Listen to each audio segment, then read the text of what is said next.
Welcome to the Grappling Rewind Podcast. Welcome to this week on the Grappling Rewind Podcast. On this week's show, we're going to recap the AJP Queen of Mats and talk a little about the UAEJJF Grand Slam. We're going to recap Fight to Win 130 in Denver, Colorado that was headlined by Tim Spriggs versus Erberth Santos for the heavyweight title. We're going to preview Fight to Win 131 in Richmond, California, and a couple other events. As always on the show, I'm your host, Maine, with my co-host, Emil. How you doing, Emil? I'm doing great, man. How you doing? Doing pretty good. This mic is extremely high. Sounds like you're coming off of a little bit of illness. Dude, I have been sick for like 4 days. Jesus Christ, man. Like literally, I was on my ass yesterday for like 15 hours. I just like slept all day. Like Friday, I was like, I felt pretty bad Friday. I was like, let me take off Friday, because I feel like not great. And then Saturday came around, I was like, I'm okay. Like I did it. And then Saturday night came around, I watched the UFC, and I was like, I feel very bad. And then Sunday came around, your body was like, you're gonna die now. And I just had a coma for the entirety of Sunday. So I've watched most of jiu-jitsu today. I'm feeling a little better. I went to the doctor. But it's been a rough weekend for me. Sounds like it, man. There's been some great jiu-jitsu to watch. Yeah, hell yeah. So let's go into news before we get into that. There's not a whole lot of news, partially because I've been in a coma the last 2 days and not written anything down. But there's one big piece of news. The Quintet has announced Quintet Ultra, which is going to be featuring UFC team, Strikeforce team, WEC team, and Pride team. Yeah, that's fucking bonkers. Obviously, we love Quintet over here. We love Quintet rules. They have really reshaped kind of like grappling, professional grappling. As Viana says, you're losing until you win. That's right. It's such a great concept. Like, you know, we've talked ad nauseum about it. I'm curious to see, like, yeah, who do they bring? I got a discussion online today about it, which was, you have WEC has been defunct since 2010 or so, got purchased by the UFC. They have eliminated their light heavyweight division and their middleweight division as of 2008. So all your heavier class guys that were in WEC would have to have been in WEC post 2008. That was 11 years ago. Pride's been done WC since 2007. Are going to be the smaller guys. Right. But I'm saying you got to make your whole division your roster, and you're missing. I mean, there's people from Pride still fighting in the UFC, which is a lot less forgiving than grappling. So that's reasonable. You know, but I'm saying Pride has been gone since what, 06, 07? Yeah, but something Reem like is still fighting. Roy Nelson's still fighting. In Bellator. Yeah. I'm saying, like, you have guys that are from those eras, but like not a lot of them. Yeah. I mean, there's enough, and you don't have to be like at your peak. I mean, like, dude, we've seen Frank Mir fucking grapple, you know. Yep, at Quintet, actually. Yeah. Chael Sonnen, like, we've seen a bunch of these older guys. He was a WC guy.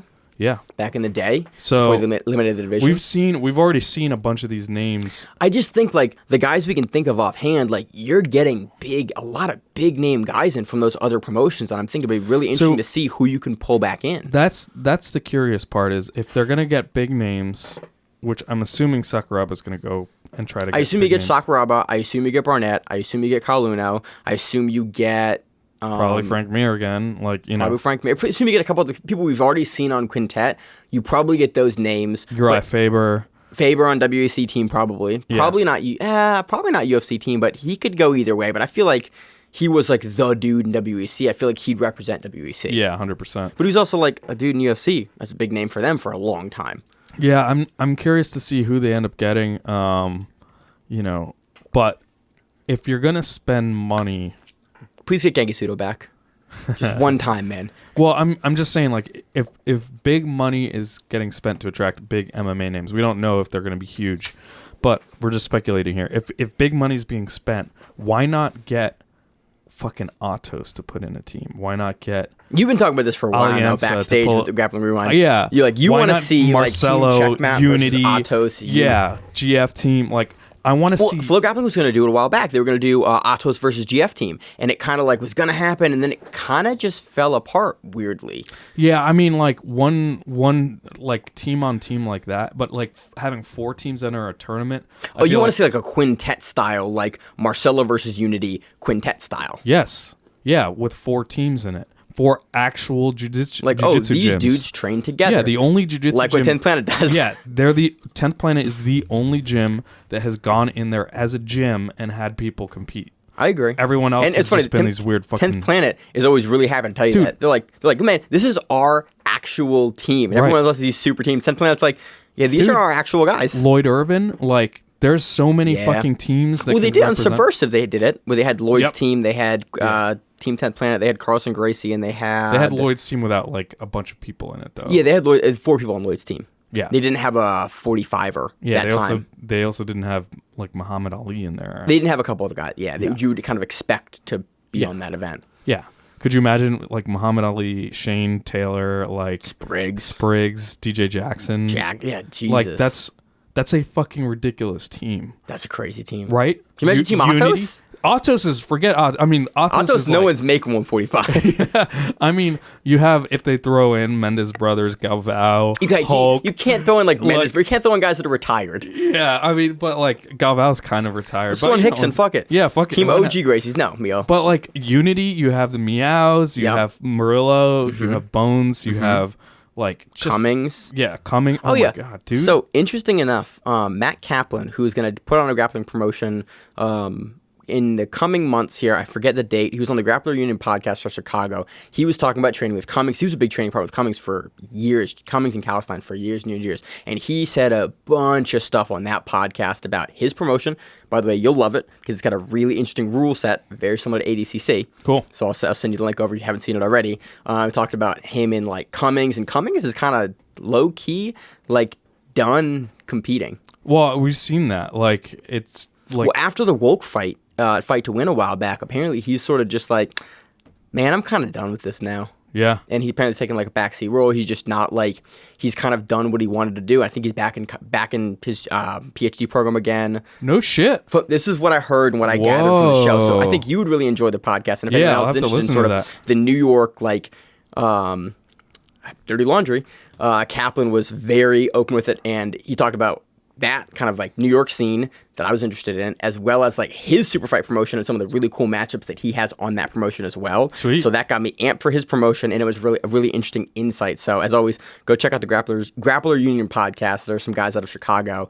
They're like one of the few shows that I make sure to listen to like every week. I'm a big fan of their show. Hell yeah. So awesome. Yeah. So that happened. Well, it sucks about Eddie Cummings, but it does suck. But I think like there's some really cool team matchups here. Yeah, 100%. Henzo's, like, there's so many true powerhouse teams now. Yeah. You know, that you could field a team under 550 pounds, maybe under, what is the kilo breakdown? I can't remember what the breakdown is. Shit, even fucking Kaio Terra could field a nasty team. Damn. Kaio, Mike Musumeci, fucking, what's his nuts? Mateus, fuck, why am I blanking on his name? No. Deniz is Garcia. What'd you say? You said Kaio. Yeah, Kaio is God, why the guy with the nasty 50-50 armbar? Why am I blanking on his name? We're gonna be idiots here. Anyway, that guy. Smash cut to us looking up the 50-50 armbar guy. Yeah. Well, it's gonna haunt me for the rest of the show, Emil. Thank you for that. Yeah. That's all I got for news. You anything else you want to kind of keep pontificating on this? No, I think we covered it. So awesome. So let's move on to the recap section of the show. All right, we just paused the recording. Who was it, Emil? It's fucking Hudson Mateus. I knew Mateus was in there somewhere. I was just getting... Emil and I both stopped. I was like, we got to look this up. We paused the show, looked it up. Yeah. They can field a really cool team. Yeah. So moving on to the next section of the show. Under a recap of Fight to Win 130. This event there's no payout listed for this one, so I'm used to my spiel that I say. This event was headlined by Tim Spriggs versus Erberth Santos. And this was in Denver, Colorado? That is correct. Denver, Colorado. Yeah. So this event had a bunch of stuff on it, including like a ton of fire judo matches, which we'll get into. Dude, let's talk about the judo matches. We will, but broadly speaking, I don't know what was up with the mic on this. Like, it was a little clippy. It was clipping, it was peaking, and there were times where like the commentary kind of like dipped in and out a little. Audio was a little funny this week on it. Not sure what was up there, but yeah, I leveled it down a little bit for some of the matches that I was watching. Yeah, I could hear that. So let's move on. We'll talk about Spriggs versus Erberth first. Or want to move another one? Yeah, let's start at the top. Let's talk about the storyline going into this one. So Tim Spriggs previously had the Fight to Win title. He had it back. He won it at Baltimore. I think he actually lost it at Baltimore too. One of the Baltimore cards versus Gutenberg Pereira. So Tim Spriggs actually has had this title before. Then Gutenberg Pereira had it for a little bit, defended it a couple times. Erberth Santos came along, beat him with really a toe hold, a submission attempt. Erberth has the title. Erberth was scheduled to face Nicholas Margali. Margali pulled out to go on to Spyder, which we're going to talk about here in a couple weeks, for a lot of money, potentially. And Spriggs stepped in to face Erberth Santos to basically get a shot at the title that was previously his. Right. And this match was a match of who can train wreck throw who. You're right. There's a huge size difference here, by the way. I mean, just like colossal size difference. Match starts off with furious grip fighting. I mean, like, just really explosive. And I was shocked. Like, Tim starts going for a foot sweep, and I thought he was just kind of like, like just doing it to get... Just throwing it out there a little bit. He was like doggedly going after this, and he ends up knocking Erberth down off of this foot sweep that he just keeps going for. Erberth lands on his knees and immediately gets a single leg and takes Tim down. Yeah. So it's just one of those things where, like, being on the feet with Erberth is always a liability. Like, dude, he's so explosive and he moves so weirdly and so well. Yeah. Like, he's got really more than, I think that's what put it, strange movement. Yeah. Like, he just moves in a strange way for a dude that size. So, but both players were totally content to be standing. Like, they stood the back majority up. of the match was contested, and even Erberth hits a train wreck sweep on Spriggs. Yeah. Throw. Like, it's that, what's the name of the throw? Yeah, train wreck. Well, what's the judo name for it? It's I know it is like a fuck you throw. It's Morote Seoinage. Yeah, but they don't do it with the drop through. They do it from the side. So basically, they pull it down on the collars and they throw you into like the negative space that they've created where their body used to be. And it's like it's basically, if you do it right, the person basically lands on their face in the mat and you have both their collars. So Tim is spamming the train wreck throw, but he's having great difficulty off balancing Erberth in the slightest. And it goes on like this for a while. And then in the majority of the match, last 30 seconds, Erberth pulls close guard.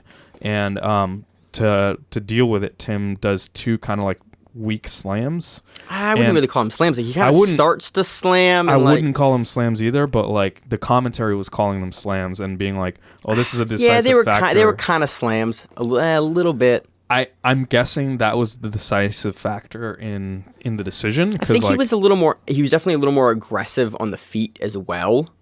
Maybe, yeah. I think he got a little more going. This is a game of inches in a big way. The only thing that resembled a submission in the criteria or scoring criteria in fight to win were the slams at the very end. Yeah, no, I agree. There was nothing else that it looked like. No, you had some attempts at activity on the feet, but really like those were the two like submission attempts and kind of quotes there. Right. So I think Tim Spriggs gets the heavyweight title for fight to win. He basically reclaims, is the word they used here, reclaims his title for fight to win. And so he's potentially now up to face Kanan. Yeah. Which will be an exciting match. That's a tough matchup for Spriggs. Kanan has looked really good. I don't know. I believe Kanan has a win over Spriggs at, I think, one of the majors. I don't remember which one. I think he has a win over Spriggs, though. Yeah, I'm pretty sure he has. So, fun rematch, exciting. I think Kanan will definitely push a pace, and Spriggs can keep a pace as well. So we'll see how it goes. Interesting. I can watch it not be Kanan, but like potentially, Seth said Kanan's in the front runnership for that title. Yeah. On to the next match. We have Michael Liera defeating Phil Leitz by bow and arrow choke. 40 seconds. And that was submission of the night for the black belts. There you go. Sorry, I was super excited. This was the second of the cold ass Barambolos that I saw this night. Like, just like, man, the Barambolo is still like fucking thriving, man. Like, I don't care what anyone says. It's not thriving, but it's definitely in guys' wheelhouses. You do not see it like it's 2011 again. Well, no, but like, when it was just Barambolos for everyone. You still see people leading off big ass matches with the Barambolo. And you see guys that use it and incorporate it as a technique now, but it's not the be all end all that it was in 2011. Right. But it's definitely like it's still alive and well in guys that can use it. And Michael Liera uses it really well. Yeah, he uses it really well. He gets belt grip, and he gets basically straight to the back. Phil inverts to avoid the first full back take, and he keeps rolling. But Michael like follows him with beautiful transition, and it ends with Michael in full guard, and Liera just hits him with a straight up flower sweep. Like, just flower sweeps him, no problem. Phil tries to roll out of the mount, and he gets his back taken, and that's where Liera just fucking sinks he in gets a bow the and back arrow. take. As he's getting the back take, he already has the collar in Yep. to go for the bow and arrow and change the angle, and I was like, I don't know how he's going to get out of this. No. And then he just gets the tap.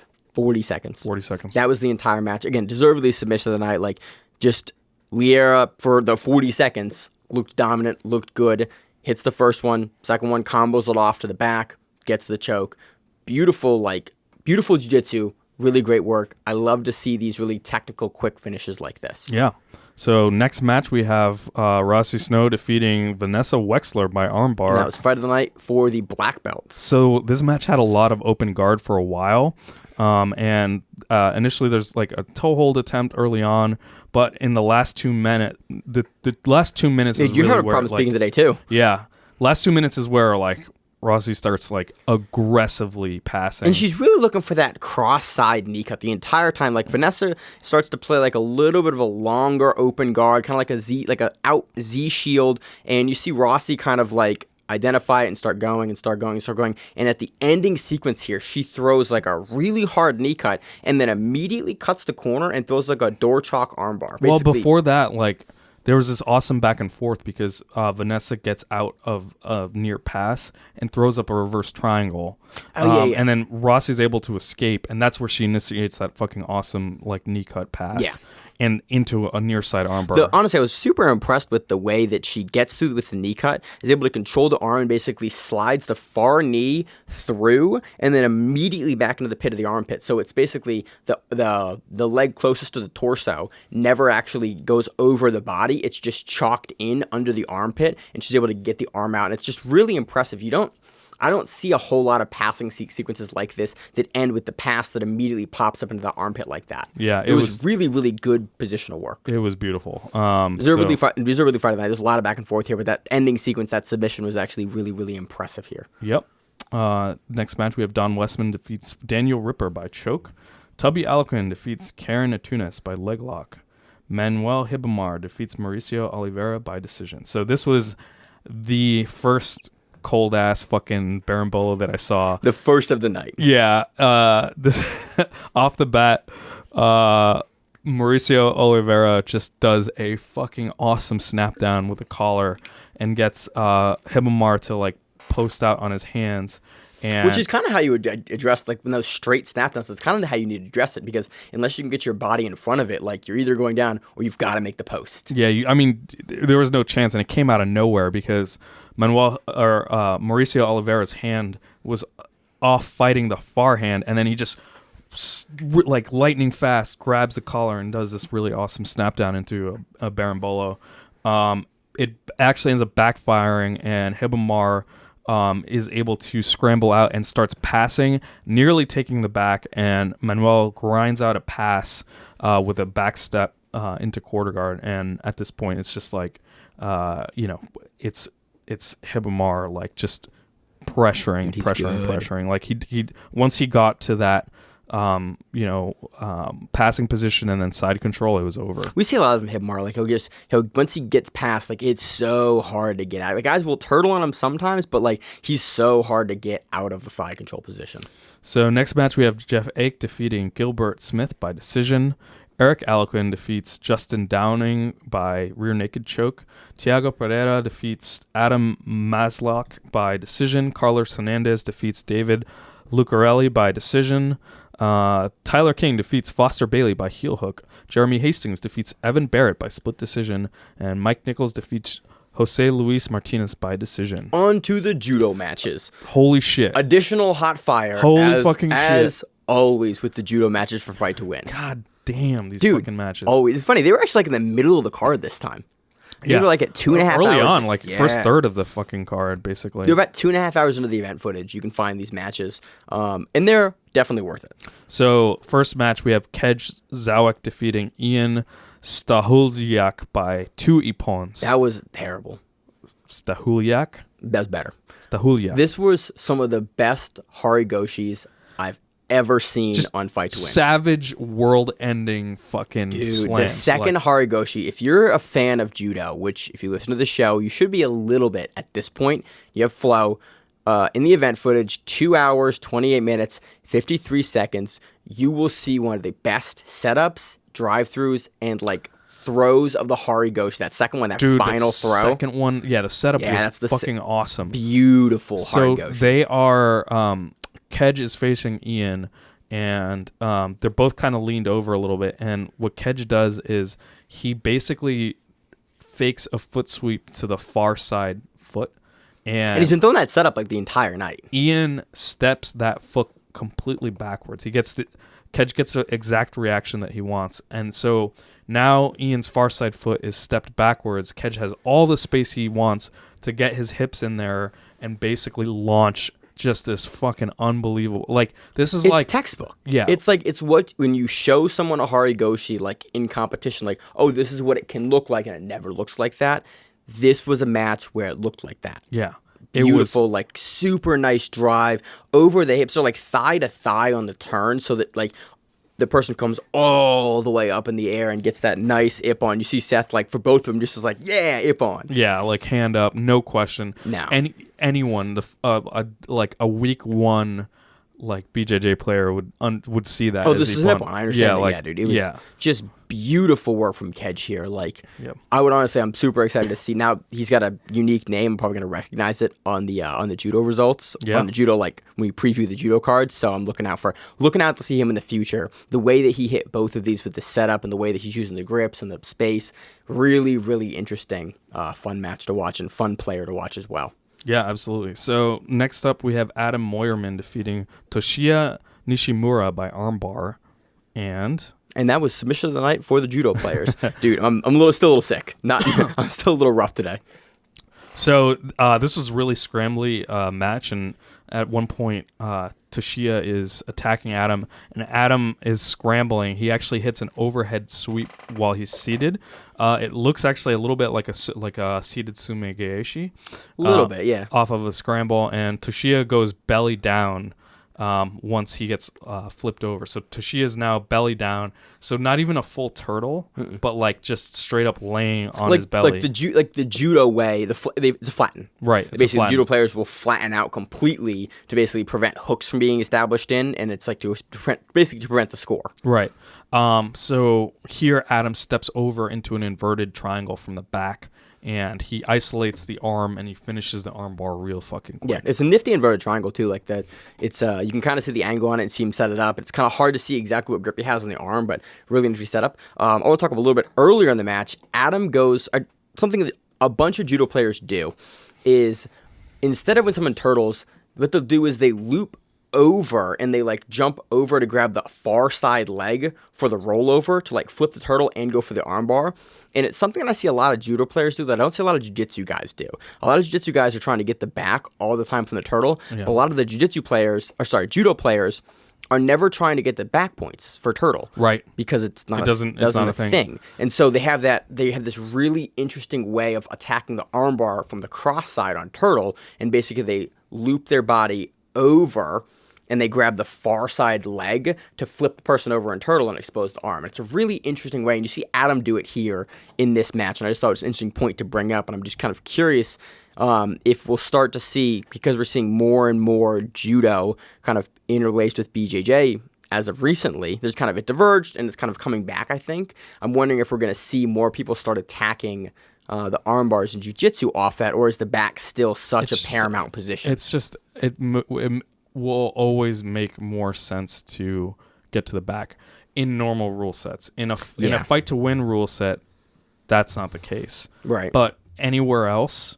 like, get the points and then start attacking from the back. From the choke. You get to have your cake and eat it too. You know, like, it's just really interesting. I see the judo guys do it, and it's one of the few. You see a lot of techniques that don't translate over to jiu-jitsu, but it's one of the techniques that's really effective in judo. There's a ton. You just don't see. There's I'm just kind of curious. There's a ton of really amazing finishes. Like, if you want to learn to finish from the turtle, like attacking a turtle, dude, clock choke. Just fucking watch judo. Just like, if you want to learn that like head over armbar, or you want to learn a quack choke, talk to judoka. Yeah. Because those dudes will murder you with a clock choke. Even the fucking, even the mounted triangle shit that they do is fucking savage. Yeah, they have some nice setups mounted triangle too, which is kind of what we saw here. Yeah. A little bit. It was triangle, inverted triangle.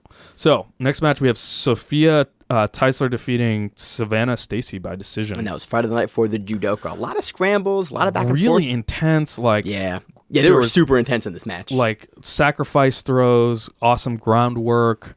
There was a ton of fucking arm bars attempts, counter throws. Like, this was an outstanding match. This is a really fun match because you saw, like, you got to see both players work. Right. And, like, you saw, like, good throw attempts from Sophia. You saw good throw attempts from Savannah. You saw good groundwork from both players. You saw submission attempts from both players, from the back, from the top. It was just, like, a really dynamic match. And, again, I think that's why it gets Fight of the Night Without a doubt. the judoka. Because it's just, like, you saw a lot of activity from both players on top and bottom. It was honestly a fairly close decision, I think. Yeah. Jesse Butler defeats Alex Grace, unfortunately, by injury. This was basically Alex posts on a throw. And luckily he has the gi on, but it looks like, I talked to Troy Everett about this. Like, what? I watched it once. I was like, cool. Don't need to see that again. Troy, what happened? He goes, oh, yeah, he posted and fucked his arm up. Ugh. So I think he dislocated his elbow. Seth actually made the breaking motion on the stage. Like, he grabbed his forearm, and then he went break. Like, as he was, like, signaling to the medics. And I was like, oh. And then I think he partially dislocated his arm, too, because you saw Alex trying to, like, yank it back in. Oof. So I was like, you are a gangster, sir. So it sucks. Basically, it was just a back sweep. And he, like, kind of looks like he went to roll, and his hand got kind of caught out there, and he just lands on it, and it was, it got broke. Ouch. It was also what happened on one of the purple belt matches we're not going to get into, but a very similar arm breaky dislocation thing happened as well. So, on to the brown belts. On to the brown belt results. Sheliah Lindsey defeats Mo Black by rear naked choke. And she becomes the Fight to Win brown belt bantamweight no-gi champion.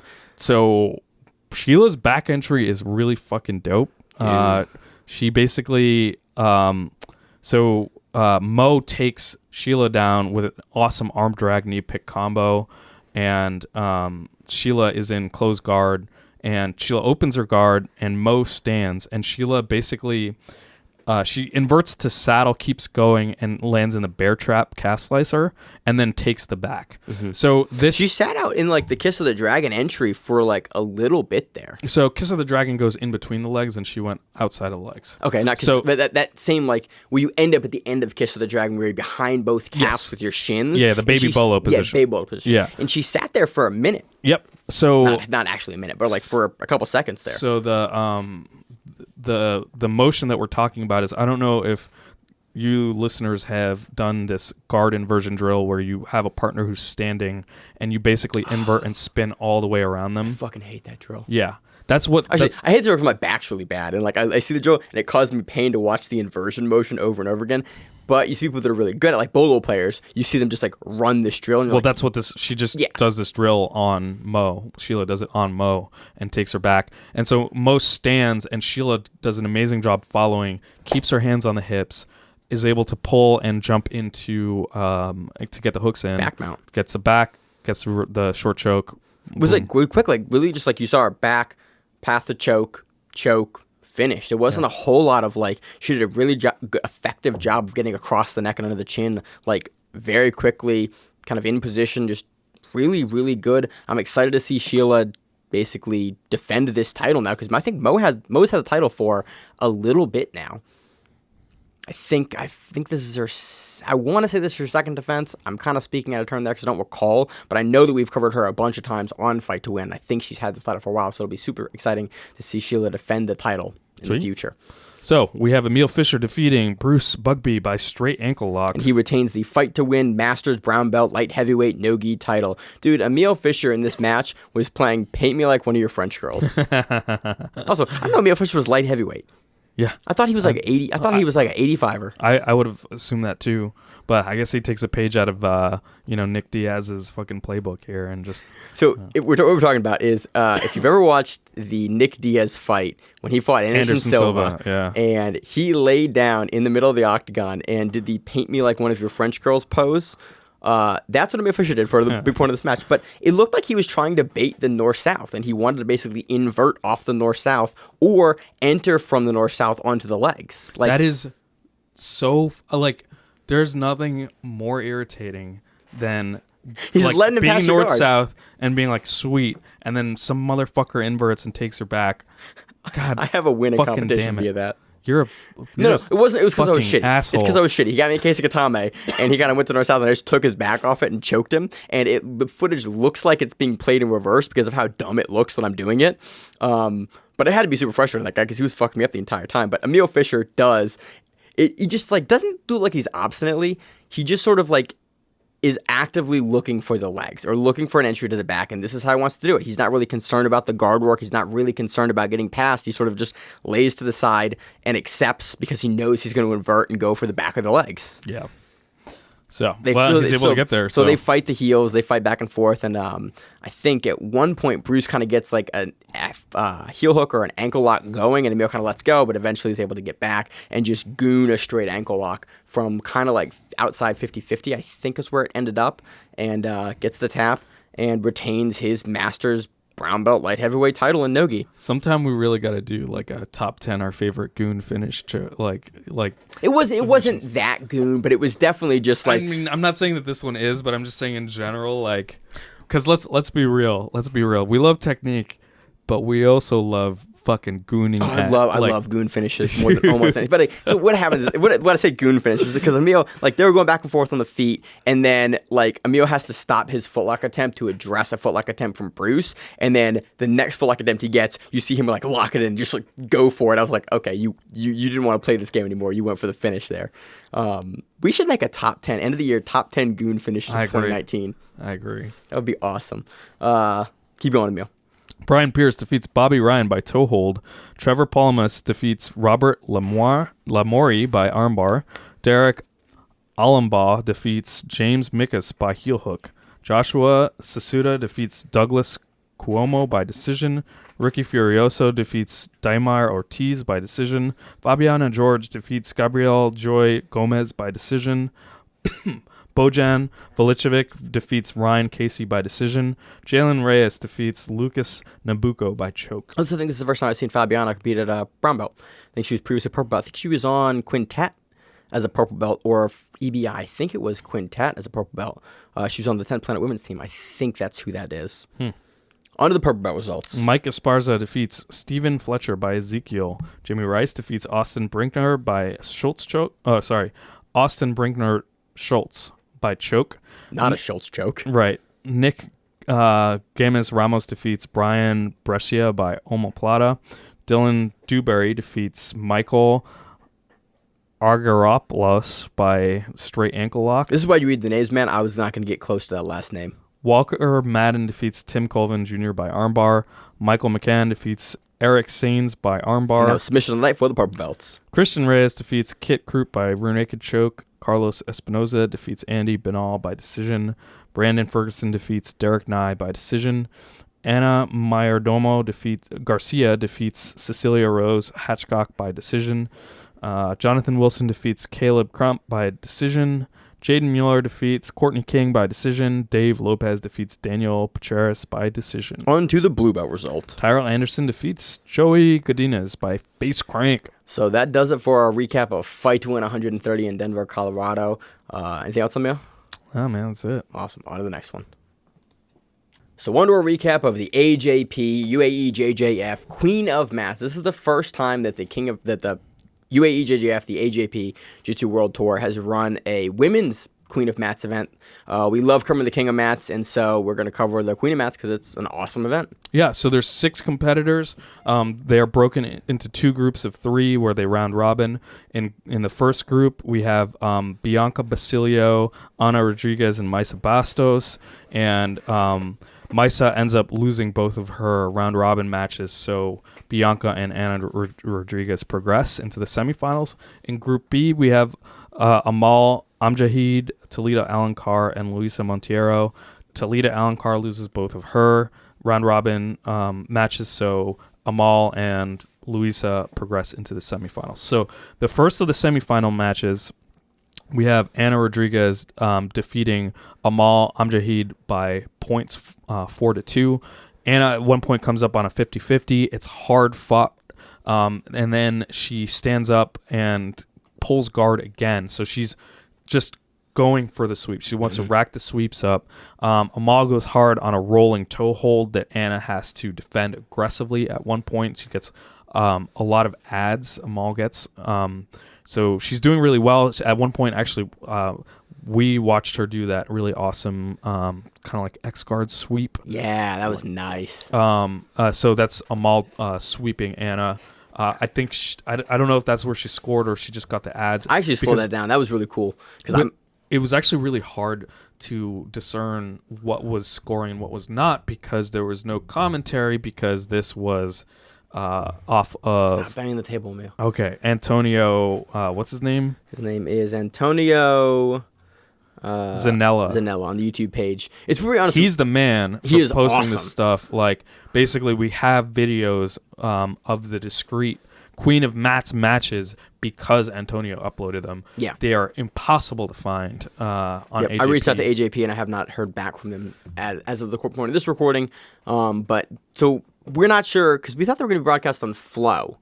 And then they're not on Flow, so I'm not sure if they're going to be uploaded to Flow or what's going on, because I understand that UAEJJF has an agreement now with Flow through 2021 to broadcast the event, so I'm not sure if that is starting in 2020 or thank God, man. What's going on. Because what we have is they have a mat footage of... Yeah, Antonio basically did mat footage. No, but I mean, like, AJP has released mat footage of like raw mat footage of the Grand Slams. Yes. But the Queen of Mats, there was no discrete matches, and that was really frustrating. So yeah, awesome. So yeah, to get back to the matches, if you want to watch the matches, go find his YouTube page, Antonio Zanella. Yeah. He's got some great stuff for all the UAEJJFs. It's honestly how we've covered them for the last 2 or 3 times. I think 2, yeah. At least the last 2 times, because he puts that footage up, and I cannot thank him enough for putting that stuff up because there's really great matches I get to see. Yeah, so just a strong case for Flow Grappling, you know, that we've not had this problem when Flow Grappling was handling it. So. Yeah. Anyway, so Ana ends up finishing it, again, scoring off of multiple sweeps. Yes, if our points are wrong here, it's because we weren't able to see the final scoring criteria. Scoreboard. The scoreboard. Thank you. Wow, I'm having a rough day right now. The final scoreboard at the end of the match, so we're kind of guesstimating what we think the points ended up being. So next up, we have Luiza Monteiro defeating Bianca Basilio by short choke. So Luiza is super dominant. I mean, like at one point she hits like an awesome tripod sweep. Textbook. That was an awesome sweep, by the way. She uses like the pistol grip on the bottom of the same side of the pants, and then basically slides in and then goes to the far side leg and just lifts up and pulls the leg in with her foot and comes up. Like she did some really great like tech ups in this match that I was very, very impressed with. Her ability to like tech up, maintain position, sweep, turn angles. Like I was super impressed with her performance here. Yep. So that's a good way of putting it. Like Luiza basically gets a lot of sweeps in this tournament, just by doing really good tech ups with strong grips. So Luiza also hits a baby bolo later on. Bianca re-sweeps and Luiza begins coming up for a standing sweep, and Bianca to maintain her balance puts her hands to the mat in the wheelbarrow position. And that's what I call it, at least. Basically, where it's like someone's trying to take you down, and they have 1 or 2 of your legs, and in order to not get swept, you basically base out, belly down, but you do a push-up, basically on your hands, and you're playing the wheelbarrow game. And there's this match, and there's a Mayssa Bastos match from the Grand Slam. From the Grand Slam that happened. This also happens, and that we'll talk about that match in a minute here because that was a fun match. But it's just a really funny position that we saw a couple times this weekend. So Luiza immediately jumps on the back and gets a short choke. And like it was weird, like Bianca was raising her hands, like almost like a... It looked like they'd kind of gotten off the mat. I think time ran out. I don't think it was she finished the choke. I think time ran out off the mats is what happened there. Again, I couldn't really see the scoreboard with exactly what was happening, but it looked like she was up on points. She sort of throws the choke in as they're kind of scrambling off the mats. I think Bianca was looking for a reset. But and that's why I think she kind of threw her hands up. I wasn't exactly certain what we were looking at there. So Luiza takes that potentially by submission. I don't think it was a sub. I think it was points. Yeah, I don't know. I mean, if you're on the audio, you can't hear. Emil just gave me a look. Luiza Monteiro defeats Ana Rodrigues in the finals by points 4-0. Luiza hits a nasty Toriando, gets to knee on belly briefly. She can't settle there, but eventually she takes the back and hands there for like 4 minutes. Long time. While attacking. And in the last 30 seconds, Ana reverses into top guard. It is a dominant run by Luiza. I mean, she's just absolutely She savage. looked really, really good in these matches. I was very, very impressed with her performance. Her ability to kind of get in and out of space, tack up, get around the legs. Like, her grip management was really, really good. Super impressed with Monteiro's performance here. Again, deservedly queen of the mats. The inaugural. That's a big deal. AJP. Yeah, dude, you're the inaugural champion of, like, this storied promotion and storied event. Like, that's super exciting for the ladies. And the matches, like, they lived up to the fucking hype. Dude, like, they were so good. And the Grand Slam, like, let's talk about some of the Grand Slam. We talked about the wheelbarrow position and Mayssa Bastos. I forget exactly. That was a finals match for the Grand Slam. It was Mayssa Bastos and Brenda Larissa, and she's a brown belt. Yeah. And so UAEJJF combines the brown and the black belts together, and so Brenda was giving her, like, not problems, but, like, it was a very contested match. It was even, and then Mayssa starts to kind of take the match We saw away. Mayssa really deploying her amazing guard in order to try to contain Brenda a lot in this match. And, you know, Brenda was doing a great job, at the very least, stably passing and threatening Mayssa enough. I mean, she scored multiple points on Mayssa. Right. Which is very, very it was impressive. 4-4 as a brown belt. 4-4 into the last 15 seconds of the match. Yeah, crazy. And this is where shit gets buck wild, and Maissa's like, hell no. Maissa's like, oh, I got to win now, and that's that champion level, like, caliber black belt. Do you want to talk about that end sequence? You talk about it, Emil. Okay. So basically, you know, Mayssa is they're in almost like a scramble position, and Brenda ends up going to that wheelbarrow position, and Mayssa just, like, fly kicks her in the butt, launches her forward, comes up, and, like, jumps onto the fucking back. Basically. Like, it's fucking unbelievable. Like, and then they roll through, and Mayssa ends up on top. Basically, she ends up getting, I think it was a sweep point. It wasn't takedown. She gets 2 points for it. And in the last, like, dying seconds of the match to win her the match. And I think it was because it's going to be considered a sweep from bottom position, not a takedown, because you can't get taken down from your hands. Right.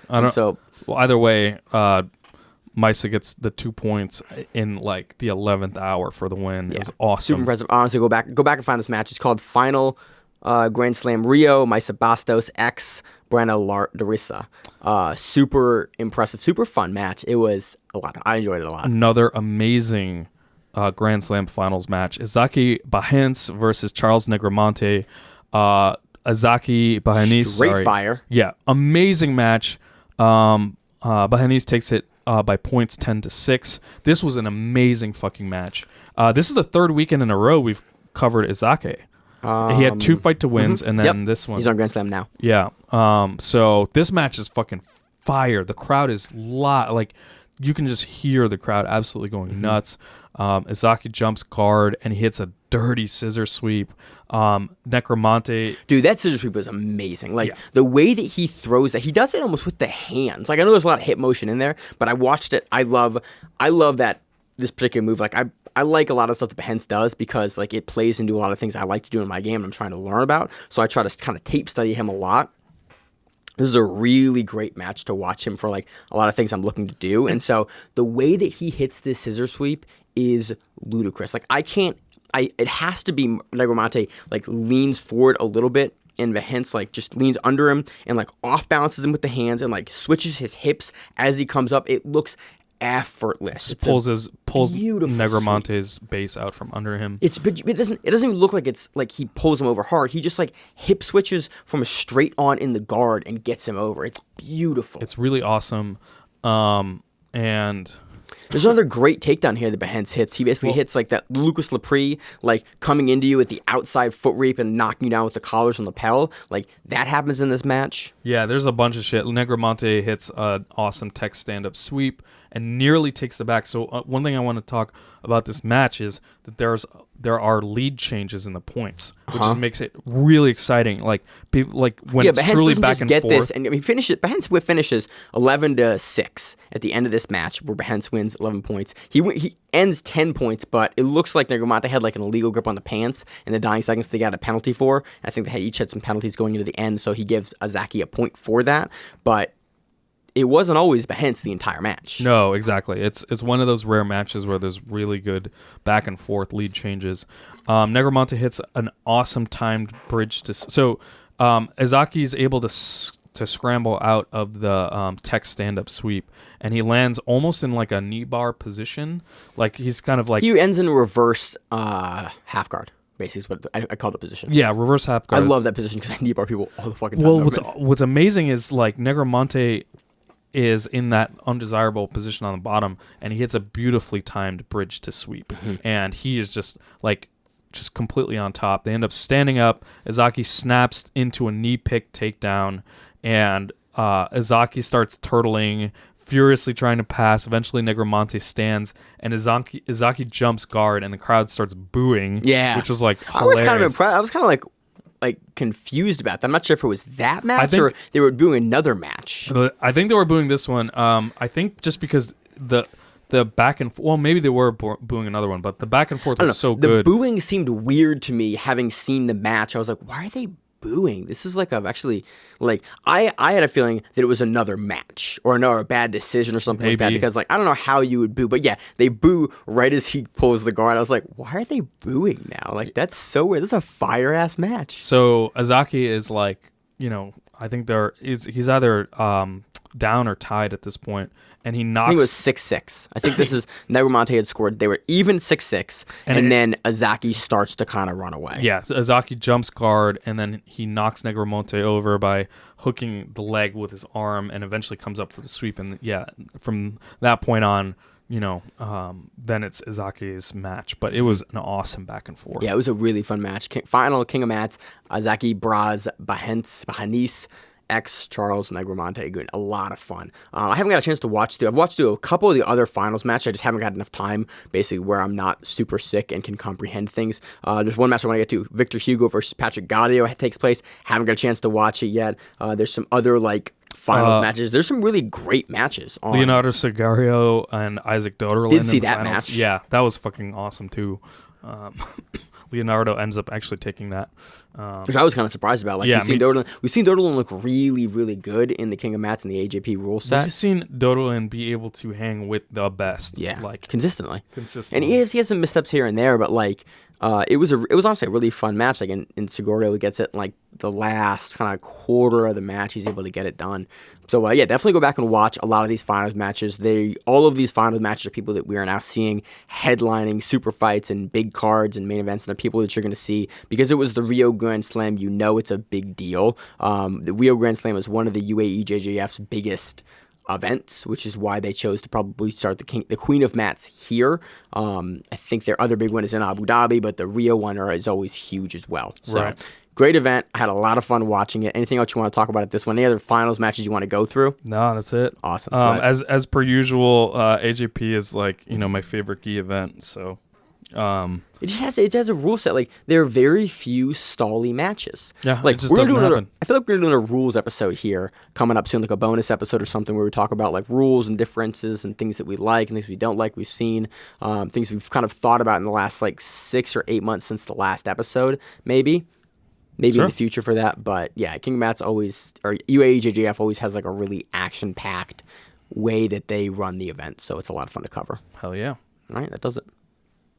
So on to our preview of Fight to Win 131 in East Bay. It takes place in Richmond, California.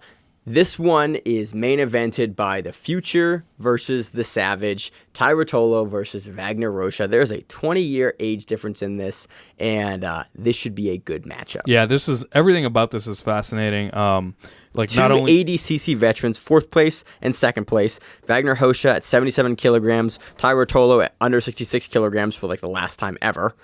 Yeah. As I cut you off for no reason twice in a row. Yeah, no, I mean, that's a good point. We just saw them at ADCC. They both had awesome fucking runs. Ruotolo coming out of fucking nowhere.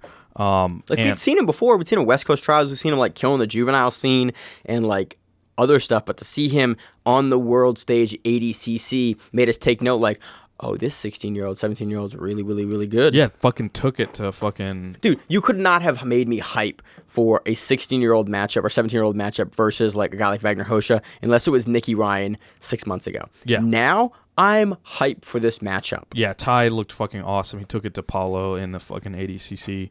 And like, you know, even the way that they're billing this is different. Like we're seeing their actual promotion stuff saying the future versus the savage. Like they know that there's a weird story here. It's a compelling story. Yeah. We want to see how this turns out.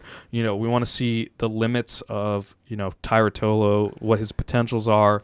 And the cool thing about this, I don't think we'll see his potential. Like we're not even close to seeing what his potential is. We're seeing like, well, let's see what happens when fucking he faces up against Smash Mouth motherfucker like goddamn Vagner Rocha. Like we know Vagner. We talk about Vagner all the fucking time. Vagner all the time. This is like, that should be like our subtitle is like Grappling Rewind Podcast, comma, we talk about Vagner Rocha. Like we do. Like we called him Mr. Competition for like all of 2018, like half of 2018. We called him Mr. Competition because there was not a week that we were not recapping or previewing a Vagner Rocha match. So this is really going to test Ty Ruotolo's like, you know, mental toughness, like in a way that maybe few other guys that he's faced probably have. Like, because other people, like, he's faced top level black belts. Yeah, like we saw him at ACC, fucking like meow, like word, like, and he's beating top level black belts. Like, but it's different when someone is fucking like just grinding. When someone you, is Vagner Rochaing you, like we've seen other top level black belts kind of like wilt a little bit versus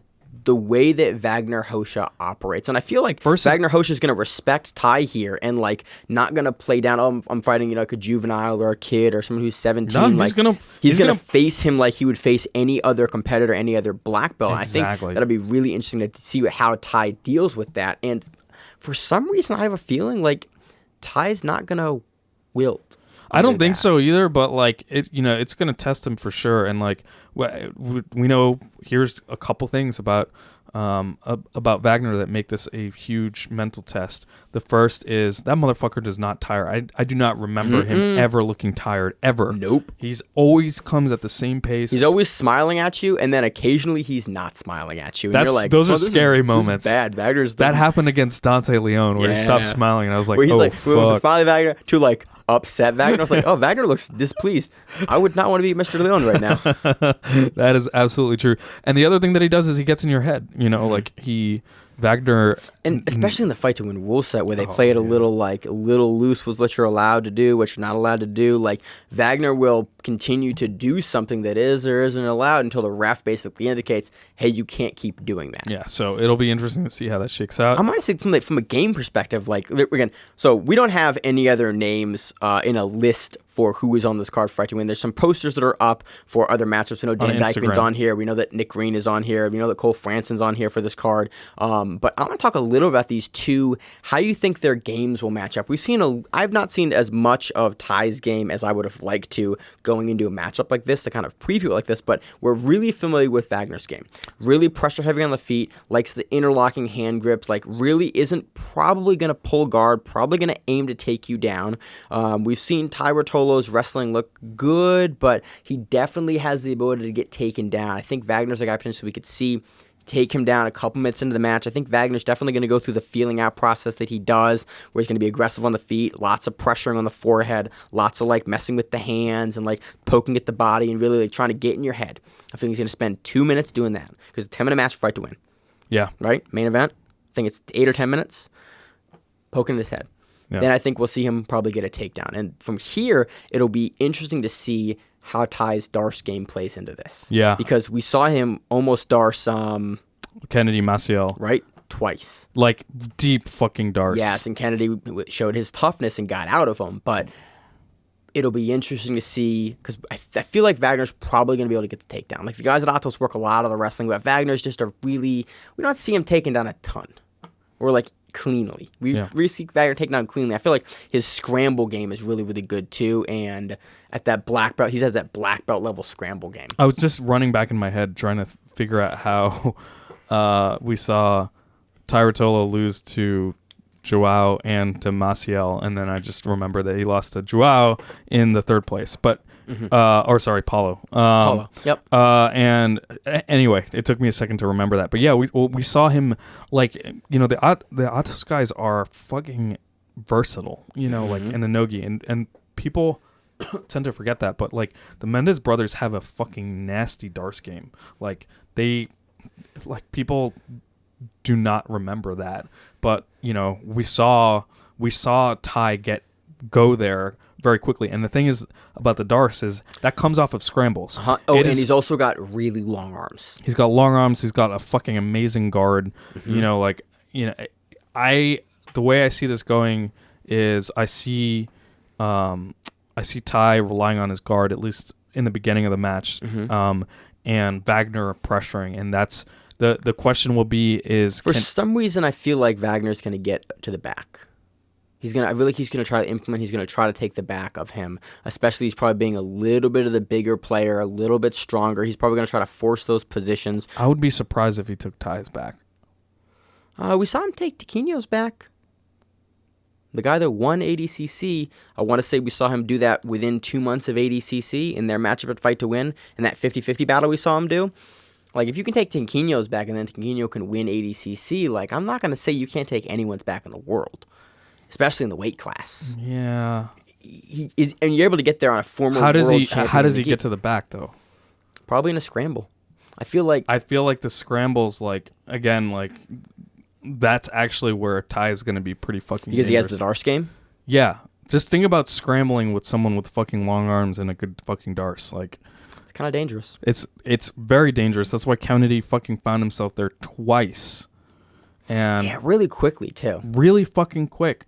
Although Kennedy was like hanging his head out a little bit. Yeah, I feel like Wagner's not going to do that as much. Because Wagner's just been at that level, at that top black belt level for a while now. I feel like he's not going to kind of do some of the things we saw Kennedy do and lead with the head as much. I don't see Wagner getting around Ty's guard.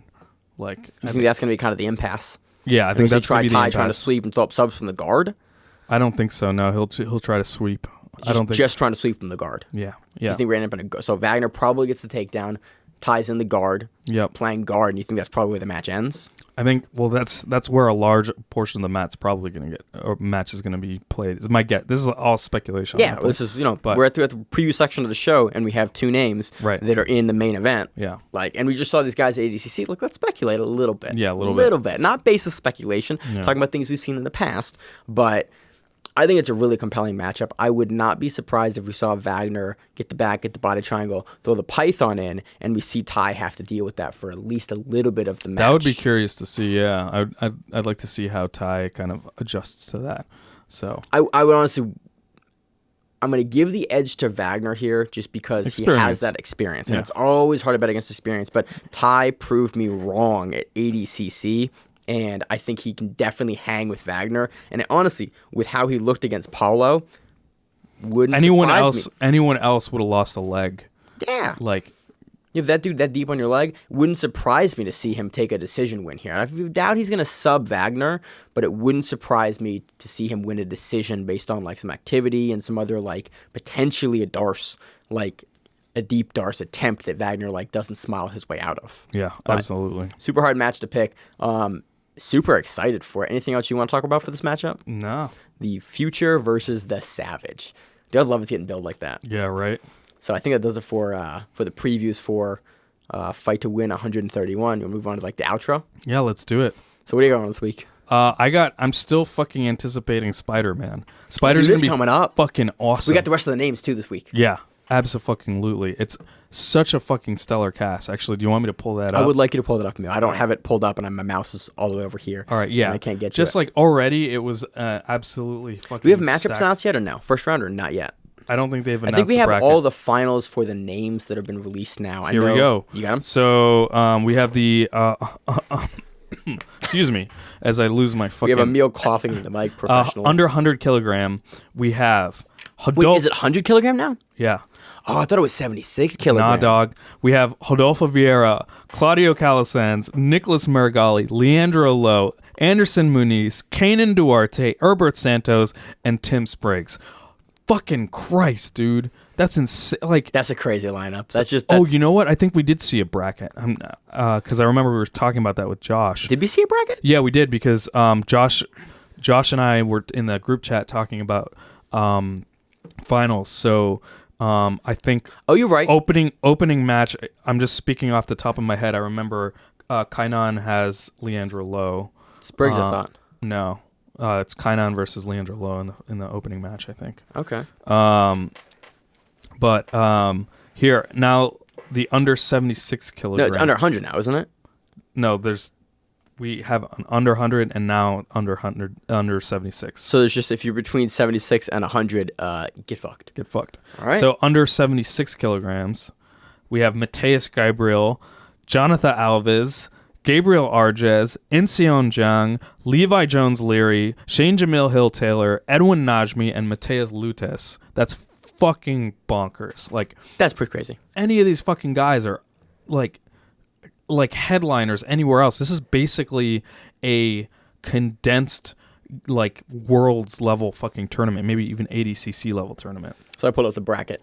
That Hell actually, yeah. you're right. We had a bracket up. Okay, so we have for the under 100 kilograms, we have Kainan Duarte versus Leandra Lowe. Okay, you were right. We have Rodolfo Vieira versus Anderson Muniz. On the other side of the bracket, we have Tim Spriggs versus Nicholas Marigali. It was Spriggs versus Margali. That's what it was. And Claudio Calasanz versus Erberth Santos. So, yeah, what Josh and I were talking about was...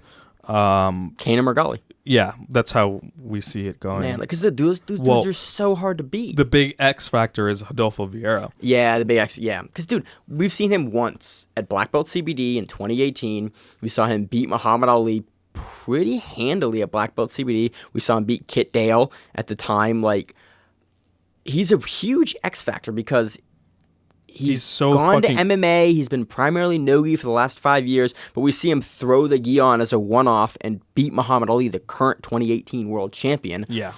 Like, he's a big X factor. Like, him versus Margali is a crazy matchup. Him versus Kainan is a crazy matchup, and potentially we could see it versus either one. Even him versus, like, we're going to see him, we can see him versus Erberth. Like, he's a huge X factor for the tournament. I think I'm super excited when more information comes out. We could preview it. When's that happening? That's November 23rd, I believe. Oh, it's coming up. Yeah, it's just a right few along weeks. the way. So You'll be here for that, right? Yeah, fuck yeah. Okay. Yeah. And Emil's like, I'm going to cancel plans. I'm going to come back, do this podcast. yeah, no, I'm absolutely doing this. We should get together and watch that, actually. We should, but the question is, what time will it be? It's Korea time, isn't it? Yeah, I'm pretty sure. So if it's at a normal fucking time, yeah, I'm 100% down because this is. If it's at a weird time, I'll be texting Josh because Josh will be up and watching it. Yeah, absolutely. Yeah, this is just. I'm excited for both fucking brackets. Incidentally, let's talk about the under 76 kilogram. Like, you know, all of these names are amazing. Mateus Lutes is one of the guys that we've talked about as just a really thrilling fighter to watch. Even though he's still at the brown belt level, I believe. Did he get promoted? In big quotes. Yeah. I think he's still brown belt. I think he's still a brown belt. Shane Jamil Taylor speaks for himself. Levi Jones Leary fucking speaks for himself. Mm-hmm. So the one that we want to talk about is Inseong Jang. So we were talking about this in the group thread. You know, talking about how when we say the group, they were talking about the grappling rewind thing. We have a Discord that I never pimp. I'll probably tweet about it this week. If you want to talk about grappling there, we have a Facebook page group in the Facebook page that's open public. You just got to basically ask to join it. And we have a Discord that I'm active in and I post some stuff in occasionally. Feel free to chat with us if you want to talk to us about grappling. Do it there. Yeah, absolutely. So Inseong Jang we saw him at Spyder fucking take it to is it Joao? I think it was one of them, yeah. So I believe it was Joao. I think it was Joao. In fact, I'll look it up. Keep talking. This was amazing, and that was Paula. It was Paula. Sorry. Okay. So Inseong does an amazing job in this. Like he surprised us, and I remember he surprised Keenan. Keenan was commentating. That's what he was talking about. I remember this. Yeah. Now. Yep. So Keenan was doing an amazing job commentating, and he was like impressed at Inseong's stability in Paulo's guard, which is fucking notorious. I mean, notoriously no one wants to be off balancing. Right. No one wants to be in fucking Paulo's guard.